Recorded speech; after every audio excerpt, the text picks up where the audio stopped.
آج کے اس خطبہ جمعہ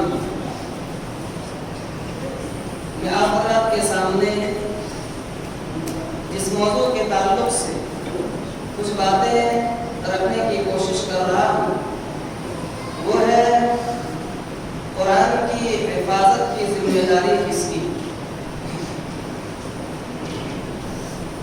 قرآن مقدس کی حفاظت کی ذمہ داری کس کی؟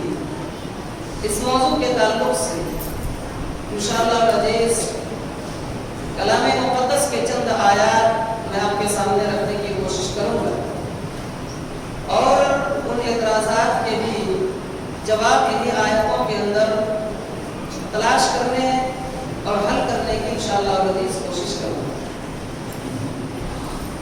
سب سے پہلے آئیے کلام مقدس کا جو آیت کریمہ سورہ حجر سورت نمبر 15 آیت نمبر 9 سے جو میں نے آیت کریمہ تلاوت کی ہے اس کا ترجمہ میں آپ کے سامنے رکھتا ہوں۔ اللہ سبحانہ و تعالیٰ نے ارشاد فرمایا اِنَّا نَحْنُ نَزَّلْنَا الذِّكْرَ وَإِنَّا لَهُ لَحَافِظُونَ کہ بے شک ہم نے اس قرآن مقدس کو نازل کیا ہے نصیحت کے لیے اور اس قرآن مقدس کی حفاظت کی ذمہ داری بھی ہماری ہے، یعنی اس قرآن کی حفاظت بھی ہم ہی کریں گے۔ یہ آیت مبارکہ کا ترجمہ۔ اس وقت لگ بھگ آپ سبھی حضرات اس بات سے بخوبی واقف ہوں گے اور آپ نے ویڈیو یا چینلوں میں نیوز میں اخباروں میں آپ نے دیکھا ہوگا کہ ہمارے اس کلام مقدس پاک قرآن کے اوپر کچھ الزامات لگایا ہے اور لگانے والا ایک وسیم رضوی نام کا شخص ہے جو لکھنؤ سے تعلق رکھتا ہے۔ بہرحال اس کا الزام یہ ہے اور اس نے باقاعدہ انڈیا کے سپریم کورٹ میں ایک PIL داخل کیا ہے، ایک یاچیکا لگایا ہے اور اس نے یہ دعویٰ کیا ہے اس PIL کے ذریعے سے یا اس یاچیکا کے ذریعے سے کہ قرآن مقدس سے 26 آیتوں کو نکال دیا جائے، ریموو کر دیا جائے۔ کیوں نکالا جائے؟ وجہ بھی اس نے بتلایا کہ یہ 26 آیتیں جو ہے ان 26 آیتوں کے اندر وائلنس کا ذکر کیا گیا ہے، ٹیررزم کا ذکر کیا گیا ہے، اس سے بڑھ کر کے مسلم بچے کٹر پنت ہوتے ہیں۔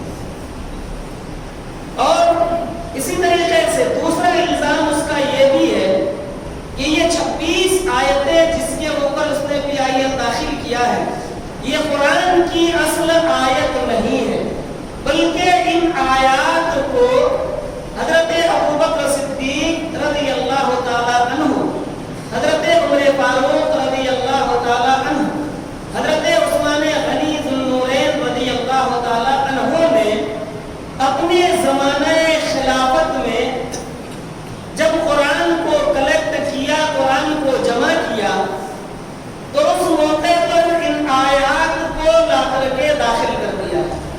یہ دو اعتراض ہیں اس کے اس قرآن مقدس کے 26 آیتوں کے تعلق سے۔ انہی تعلقات سے میں سب سے پہلے جواب دیتا ہوں۔ اس سے قبل اللہ رب العالمین کا یہ کلام مقدس کی جو آیت میں نے آپ کے سامنے ذکر کیا کہ اللہ رب العالمین نے سورہ حجر کے اندر یہ وعدہ کیا ہے کہ قرآن مقدس کو ہم نے نازل کیا ہے اور اس کی حفاظت کی ذمہ داری ہماری ہے، اور یقیناً ایک مسلم ہونے کے ناطے، ایک مسلمان ہونے کے ناطے ہمارا ایمان ہے اس بات کے اوپر کہ قیامت تک وسیم رضوی جیسے لوگ چاہے جتنے بھی پیدا ہو جائیں گے قرآن کا ایک زبر ایک حرف نہیں تبدیل کر سکتا ہے۔ 26 آیتوں کو تو دور کی بات ہے، ایک نقطے کو نہیں بدل سکتا ہے۔ یہ اللہ رب العالمین کا وعدہ ہے، ہمارا وعدہ نہیں ہے، اللہ کا وعدہ ہے۔ یقین مانیے گا، ایک مثال میں آپ کو دیتا ہوں تاکہ بات بالکل واضح ہو جائے۔ یہ قرآن مقدس دیکھیے کس طریقے سے اللہ رب العالمین العالمین نے اس کی حفاظت کی ذمہ داری لی ہے اور اس کی حفاظت کرتا ہے۔ آسمانی کتابیں بے شمار ہیں، بے شمار آسمانی کتابیں ہیں، بے شمار شریعتیں آئی ہیں، بے شمار پیغمبر آئے ہیں۔ جتنی بھی آسمانی کتابیں ہیں یا جتنی بھی اس دنیا میں دھرم پائے جاتے ہیں، لگ بھگ تمام دھرموں کی کتابوں میں کوئی نہ کوئی تحریف ہو چکی ہے، کوئی نہ کوئی رد و بدل ہو چکا ہے، لیکن قرآن ایک واحد کتاب ایسی کتاب ہے جس کتاب میں ابھی تک ذرہ برابر بھی تحریف کا شائبہ بھی نہیں ہے اور تحریف نہیں کیا گیا۔ 1450 سال گزر چکا ہے اس کے نزول کے بعد سے، لیکن آج تک اس میں کوئی بھی رد و بدل نہیں ہوا ہے اور قیامت تک ہوگا بھی نہیں۔ کیوں؟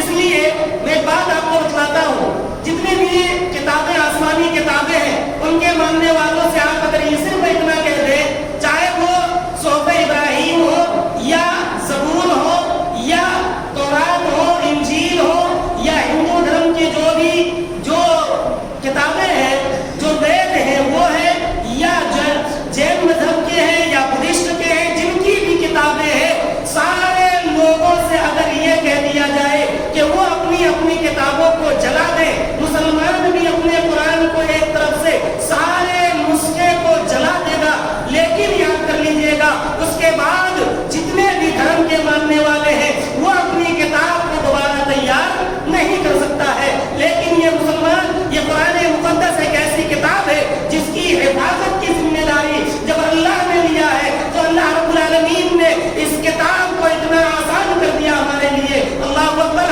آپ 5 سال سے لے کر کے 10 سال کے ایک بچے کو جو حافظ قرآن ہے، آپ اسے کہہ دیجئے پورا قرآن الف لام میم سے لے کر کے والناس تک پورا قرآن سنا ڈالے گا اور ایک زیر زبر کا بھی ہیر و پھیر نہیں کرے گا، ایک زیر زبر کا بھی تبدیلی نہیں کرے گا، پورا کا پورا قرآن سنا ڈالے گا۔ یہ قرآن ایک ایسی کتاب ہے جس کو اللہ رب العالمین نے بطور معجزہ پیش کیا ہے۔ یہ قرآن کا اعجاز ہے کہ اس کے اندر کوئی تبدیلیاں نہیں ہو سکتی ہے۔ آج یہ کوئی نیا الزام نہیں ہے یا کسی طریقے سے آج صرف اس قرآن کے اوپر یہ اس طریقے کا اعتراض نہیں کیا گیا ہے۔ پیارے رسول جناب محمد رسول اللہ صلی اللہ علیہ وسلم کے زمانے میں بھی اعتراض کیا۔ اسود حمسی نے، مسلمہ قذاب نے قرآن کہنے کی کوششیں کی، کلام مقدس کی آیتوں کے مد مقابل لے کر کے آیا۔ معلوم ہے کیا کہتا ہے؟ کہتا ہے تمہارے قرآن کے اندر سورہ فیل کا تذکرہ ہے، الم تر کیف فعل ربک باصحاب الفیل۔ کہتا ہے ہمارے پاس یہ آیتیں آئی ہے، ہمارے پاس بھی قرآن آیا ہے، قرآن کا اس نے ذکر کیا، الفیل ملفیل وما دراک ملفیل وخرطومہ طویل ودمہ قصیر۔ یہ اس کے جملے ہیں مسلمہ قذاب کے، جو یہ کہہ رہا ہے کہ ہاتھی کیا ہے، اس کے سور لمبے ہیں، اس کی پونچھ کیا ہے، چھوٹی ہے، یہ ان ہاتھی کی تعریف کر رہا ہے، جبکہ رب کائنات نے سورہ فیل جس میں ہاتھیوں کا ذکر کیا ہے، وہاں اللہ نے یہ ذکر کیا کہ وہ ہاتھی والے وہ بادشاہ آیا، لیکن رب نے جس گھر کی حفاظت کی ذمہ داری لی تھی، ان ہاتھیوں میں یا ان ہاتھی والوں نے بھی اس گھر کو ذرہ برابر بھی نقصان نہیں پہنچایا، بلکہ اللہ رب العالمین نے ایک معمولی چھوٹے چھوٹے پرندوں سے اور معمولی ذرات کے ذریعے سے اس گھر کی حفاظت کر دی۔ تو اللہ جس کی حفاظت کی ذمہ لیتا ہے، دنیا کے جتنے بھی طاقتور اور جانب اور ظاہر آ جائے اسے نقصان نہیں پہنچا سکتا ہے۔ اور صرف اتنا ہی نہیں بلکہ رب کا یہ چیلنج ہے، سورہ اسراء سورت نمبر 17 اٹھائیے، آیت نمبر 88 اٹھا کر کے دیکھیے، اللہ سبحانہ وتعالیٰ ارشاد فرماتا ہے، چیلنج کرتا ہے، صرف ارشاد ہی نہیں بلکہ چیلنج کیا ہے تمام لوگوں کو۔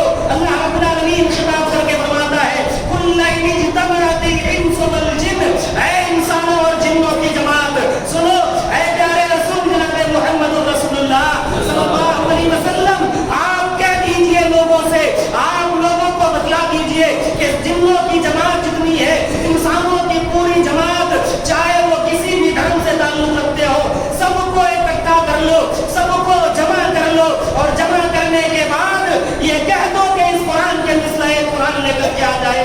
اللہ خود فرماتا ہے، لا یعتون بمثلہ، یہ اس طریقے سے وہ قرآن کو لے کر کے نہیں آ سکتا ہے۔ اللہ نے فرمایا، ان یعتون بمثل ھذا القرآن، اس قرآن جیسی کوئی کتاب لے کر کے آؤ۔ اللہ کہتا ہے، لا یعتون بمثلہ ولو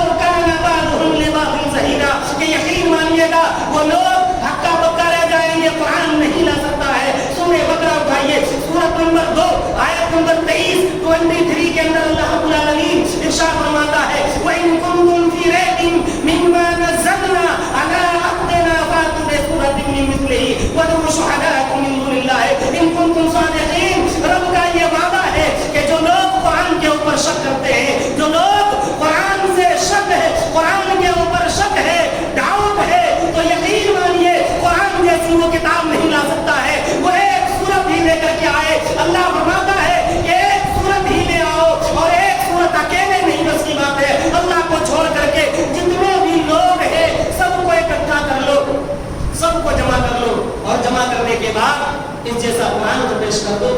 اللہ فرماتا ہے نہیں کر پاؤ، یہ اللہ کا وعدہ ہے۔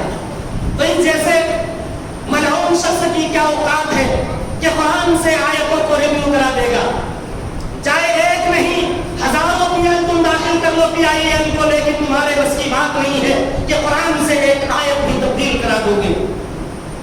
قرآن مقدس ایک ایسی کتاب ہے جس کے اندر ذرہ برابر بھی وائلنس کی کوئی گنجائش نہیں ہے، یہ میرا وعدہ ہے۔ آپ قرآن مقدس پڑھ لیجئے پوری آیتوں کو، ایک بھی آیت اگر کوئی یہ دکھلا دے مجھے کہ انسانیت کے خلاف ہے تو میں اس کے لیے پوری زندگی اپنے غلامی کرنے کے لیے تیار ہوں، یہ میرا وعدہ ہے۔ پوری انسانیت، ہر آیت کے اندر انسانیت کا ذکر کیا گیا ہے۔ جن 26 آیتوں کے اوپر اس کا کمنٹ ہے، جن 26 آیتوں کے اوپر اعتراض ہے، معلوم ہے ان آیتوں کے اندر اللہ رب العالمین نے زندگی بخشی ہے، لوگوں کو امن و سکون کی تعلیم دی ہے۔ اس گدھے کو یا اس جاہل کو یہ نہیں معلوم ہے کہ جہاں جہاد کا ذکر کیا گیا ہے وہاں یہ کہا گیا ہے، اس جہاد سے یہ بتلایا گیا ہے کہ تم معاشرے کے اندر امن و سکون قائم ہوگا، معاشرے کے اندر فساد برپا نہیں ہوگا، اس بنیاد پر یہ کرنے کے لیے کہا گیا ہے۔ اور ایک بات میں آپ کو بتاؤں، یہ ہر دھرم کی بات ہے، اور دھرم ہی نہیں بلکہ ہر ملک کا یہ مسئلہ ہوتا ہے، آتم رکشا ہوتا ہے۔ کبھی آپ دیکھیے پولیس والے گولی چلاتے ہیں مجبر میں، کیا کہتا ہے؟ سامنے والا مارا گیا، کہتا ہے کہ ہم نے اپنے آتم رکشا کے لیے گولی چلائی۔ یہ قانون، ہمارے کورٹ، ہمارا سنویدھان ہمیں اس کی اجازت دیتا ہے۔ تو جہاں پوری انسانیت کی ذمہ داری جس سنویدھان نے لے کر کے رکھا ہے وہ اس کی اجازت کیوں نہیں دے گا؟ وہ تو خود کہتا ہے۔ اور جتنی بھی آیتوں کے اندر جہاد کا ذکر کیا گیا ہے وہ آیتیں اسی موقع پر نازل ہوئی تھی جب آپ صلی اللہ علیہ وسلم کے اوپر ظلم ڈھایا گیا تھا، جب آپ کو تنگ کیا گیا، پریشان کیا گیا، مکہ چھوڑنے پر مجبور کیا، مدینہ چلے گئے لیکن وہاں بھی آپ کو چین اور سکون سے نہیں رہنے دیا۔ اور اس کے بعد تب اللہ رب العالمین نے آیتوں کا نزول کیا اور حکم دیا کہ پیارے رسول صلی اللہ علیہ وسلم آپ اپنے دفاع کے لیے لڑیں، اپنی جان کی حفاظت کے لیے لڑیں، مسلمانوں کی جان کی حفاظت کے لیے آپ جنگ کریں۔ تب جنگ کا اعلان ہوا ہے۔ میرے بھائیوں ذرا بتائیے، یہ انسانیت نہیں تو کیا ہے؟ یہ انسانیت ہی ہے، اس کے اندر وائلنس کا ذرہ برابر بھی شائبہ نہیں پایا جاتا ہے۔ اور اسی بات کا اللہ سبحانہ و تعالیٰ نے اپنے کلام مقدس سورہ مائدہ سورۃ نمبر 5 آیت نمبر 32 کے اندر ذکر کیا۔ اللہ سبحانہ و تعالیٰ ارشاد فرماتا ہے من قتل نفسا بغیر نفس او فساد فی الارض فکأنما قتل الناس جميعا ومن احیاها فکأنما احیا الناس جميعا۔ ذرا غور کیجئے گا آیت مبارکہ کے اوپر، اللہ سبحانہ و تعالیٰ ارشاد فرماتا ہے من قتل نفسا، جس شخص نے ایک نفس کو بھی قتل کر دیا، بغیر من قتل نفسا بغیر نفس، ایک نفس کو، ایک جان کو اگر ناحق طریقے سے قتل کیا ہے تو گویا کہ اس نے پوری انسانیت کو، لفظ ناس کا استعمال کیا۔ اللہ رب العالمین نے یہ نہیں کہا کہ وہ پورے مسلمانوں کو قتل کیا ہے یا مومنوں کو قتل کیا ہے، متقیوں کو قتل کیا نہیں، بلکہ اللہ نے لفظ ناس کا استعمال کیا جو تمام لوگوں کے لیے استعمال کیا جاتا ہے، تمام لوگوں کی طرف منسوب کر کے فرمایا، چاہے وہ مسلم ہو، نان مسلم ہو، سب کے لیے اللہ نے اس کا ذکر کیا اور فرمایا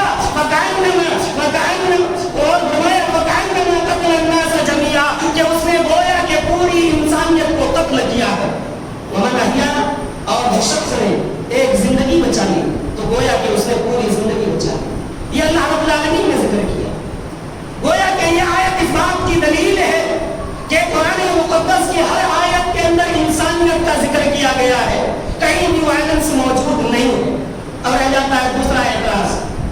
دوسرا اعتراض کیا ہے اس کا؟ بخاری شریف کا حوالہ دے کر کے وہ دیکھیے، وسیم رضوی کی بس کی بات نہیں ہے کہ بخاری اور قرآن پڑھ لیں، اس کے پیچھے کسی اور کی دماغ ہے۔ بہرحال ہمیں اڑ جانے کی ضرورت نہیں ہے، صرف ہمیں اتنا بتلانا مقصد ہے کہ بخاری کا وہ حوالہ دے کر کے یہ کہہ رہے ہیں کہ نبی صلی اللہ علیہ وسلم کے انتقال کے بعد ابو بکر صدیق، عمر فاروق، عثمان غنی نے قرآن کو کلیکٹ کیا، قرآن کو جمع کیا اور پھر ایک مسودہ تیار کرایا، اور اس مسودے یا اس قرآن میں اپنی جانب سے ان 26 آیتوں کو لا کر کے داخل کر دیا ہے۔ میرے عزیزو، ذرا بتلائیے گا، کیا اس موقع پر حفاظ قرآن موجود نہیں تھے؟ کیا قرآن موجود نہیں تھے؟ کیا سارے صحابہ کرام اس بات کے اوپر اتفاق کر لیے؟ اگر ہم نے مان بھی لیا کہ داخل کیا ہے تو کیا وہ سارے صحابہ جو موجود تھے انہوں نے اتفاق کر لیا تھا؟ ہمارے طریقے سے یا آج کے زمانے کے طریقے سے نہیں ہے کہ جسے چاہو بیچ کر کے یا جسے چاہو خرید لو، اپنے پکش میں کر لو، ہے نا؟ خریدا نہیں گیا۔ میں ایک واقعہ آپ کے سامنے رکھتا ہوں۔ حضرت ابی بن کعب رضی اللہ تعالیٰ عنہ، یاد کر لیجیے، کاتب وحی ہیں، پیارے رسول صلی اللہ علیہ وسلم کے اوپر جو وحی نازل ہوتی ہے نقل کرتے ہیں، اور اسی قرآن کی بنیاد پر عمر فاروق خلیفہ ثانی، دوسرے پردھان منتری جو بنے اسلام کے، انہوں نے حضرت ابی بن کعب رضی اللہ تعالیٰ عنہ کو اس موقع پر وہاں کے عدالت عظمیٰ جو تھا، جو سپریم کورٹ تھا، اس کا جج متعین کیا، قاضیۃ القضاء کا عہدہ دیا، قاضیۃ القضاء کا عہدہ ملا، جج کا عہدہ ملا۔ اللہ اکبر۔ حضرت ابی بن کعب کو کیوں؟ ذرا غور سے سنیے گا، ابی بن کعب کو جب جج کا عہدہ ملتا ہے، جج کی کرسی پہ کرسی کو سنبھالتے ہیں، حضرت ابی بن کعب رضی اللہ تعالیٰ عنہ کی خدمت میں ایک PIL داخل کرتے ہیں۔ کون؟ آپ کے چچا حضرت عباس رضی اللہ تعالیٰ عنہ۔ غور سے سن لیجیے، حضرت عباس رضی اللہ تعالیٰ عنہ ایک آچیکا کو لے کر کے حضرت ابی بن کعب کی خدمت میں حاضر ہوتے ہیں اور عدالت عظمیٰ میں پہنچتے ہیں، سپریم کورٹ میں پہنچتے ہیں، جج کے سامنے اپنی PIL کو داخل کرتے ہیں اور کہتے ہیں، ہمیں جائے قاضیۃ القضاء، اے جج صاحب، یقین مانیے گا میرا گھر جو ہے مسجد نبوی سے ملا ہوا تھا، اور میرے گھر کا جو پرنالہ تھا اس پرنالے کا پانی لگ بھگ مسجد نبوی کے قریب میں آ کر کے گرتا تھا، اور آج کے جو پردھان منتری ہے، جو امیر المومنین ہے، اس نے اپنے ہاتھوں سے ہمارے گھر کے پرنالے کو توڑ دیا۔ ذرا غور کیجئے، کیا عوام الناس کی حیثیت تھی، کیا مقام اور مرتبہ تھا؟ پردھان منتری کے خلاف، امیر المومنین کے خلاف PIL داخل کر رہے ہیں، کس بنیاد پر؟ صرف ایک چھوٹے سے مسئلے کو لے کر کے، پرنالے سے پانی گرتا ہے اور اس پرنالے کو ہم نے فاروق نے اپنے ہاتھوں سے توڑ دیا ہے۔ حضرت ابی بن کعب رضی اللہ تعالیٰ عنہ کا فیصلہ ذرا سنیے گا۔ آج کے طریقے سے فیصلہ نہیں، فیصلہ کیا آیا؟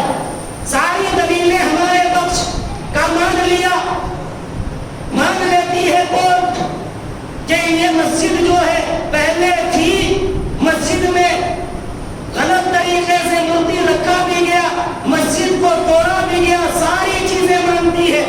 جو جج سے ججمنٹ آیا اس میں دیکھیے، ساری چیزیں مانتے ہیں، اس کے باوجود بھی فیصلہ بہتر نہیں، مندر ہی بنایا جائے گا۔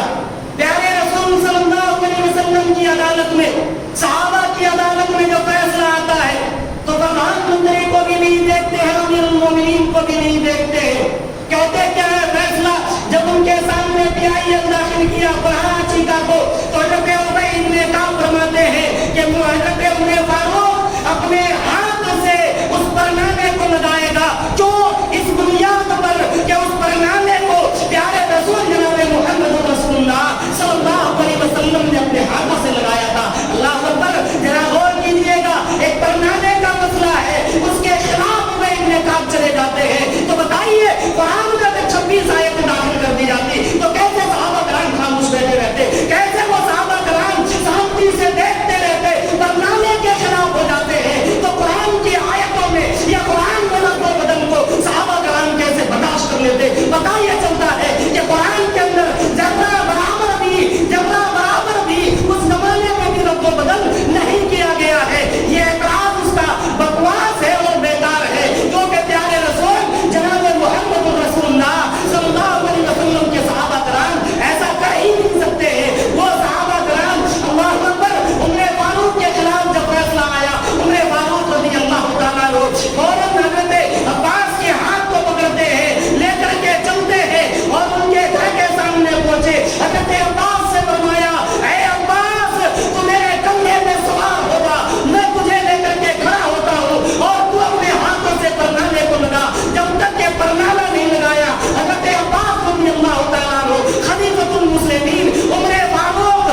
بے شمار باتیں ہیں، لیکن ہمیں وقت اجازت نہیں دیتا. میں چند اشعار کے ساتھ اپنی بات کو ختم کرنے کی کوشش کرتا ہوں. اللہ چند اشعار میں آپ کے سامنے رکھتا ہوں، ابھی اشعار کے بعد میں اپنی بات کو ختم کروں گا. کسی بھی حال میں عہد خدا توڑا نہ جائے گا، کسی بھی حال میں عہد خدا توڑا نہ جائے گا. بغاوت لاکھ ہو قرآن سے منہ پھیرا نہ جائے گا. بغاوت لاکھ ہو مگر بغاوت لاکھ ہو قرآن سے منہ پھیرا نہ جائے گا. ہمارے جسم سے یہ جان جاتی ہے تو چلی جائے، ہمارے جسم سے جان جاتی ہے تو چلی جائے، مگر اللہ کا فرمان کو چھوڑا نہ جائے گا. کلام پاک پر الزام دھرنے والے یہ سن لے، کلام پاک پر الزام دھرنے والے یہ سن لے، قسم اللہ کی ان کو کبھی بخشا نہ جائے گا، قسم اللہ کی کبھی ان کو بخشا نہ جائے گا. اس قرآن نے دی امن کی تعلیم دنیا کو، اس قرآن نے دی امن کی تعلیم دنیا کو، مخالفت امن کا اس کو کبھی سمجھا نہ جائے گا. صحابہ نے لگا دی جان قرآن کی حفاظت میں، صحابہ نے لگا دی جان قرآن کی حفاظت میں، تو الزام خیانت ان کے سر ڈالا نہ جائے گا. جو صحابہ اور نبی سے بغض رکھنے والے ہیں، انہیں مومن کے زمرے میں شمار کیا نہ جائے گا. حفاظت کا ہے وعدہ رب کا قرآن مقدس کی، حفاظت کا ہے وعدہ رب کا قرآن مقدس کی. کبھی قرآن ایک حرف بھی، کبھی قرآن سے ایک حرف بھی بدلا نہ جائے گا. ہو بارش لعنتوں کی دشمن قرآن پر شاکر، ہو بارش لعنتوں کی دشمن قرآن پر شاکر، کہ رب کے دشمن کو پیار سے دیکھا نہ جائے گا. یہ شاکر کے اشعار ہیں جو میں نے آپ کی خدمت میں رکھا، جس کے اندر یہ باتیں بتلائی گئی ہے کہ قرآن مقدس اللہ رب العالمین کی آخری کتاب ہے، اور اس کتاب پر ہمارا ایمان ہے، اور ہمارا یہ ایمان ہے کہ انشاءاللہ العزیز قیامت تک اس قرآن سے ایک زبر، ایک زیر، ایک پیش، ایک نقطے تک کوئی تبدیل نہیں کر سکتا ہے. تبدیل کرنے یا اس طریقے اعتراض کرنے والے لوگ آتے رہتے ہیں اور اعتراض کرتے رہیں گے، لیکن انشاءاللہ العزیز اللہ رب العالمین کی ذات کے اوپر ہمارا یقین ہے، ایمان ہے کہ اللہ سبحانہ و تعالیٰ ایسے لوگوں کو ذلیل اور رسوا کرے گا. اور اللہ سے ہم یہی دعا بھی کرتے ہیں، اور ہم سب سے آپ سب سے یہ اپیل کرتا ہوں کہ آپ ہر نماز میں، نماز کے بعد یا دیگر اوقات میں، بالخصوص اس ملعون شخص کے لیے جس نے قرآن مقدس کے تعلق سے PIM کا داخل کیا،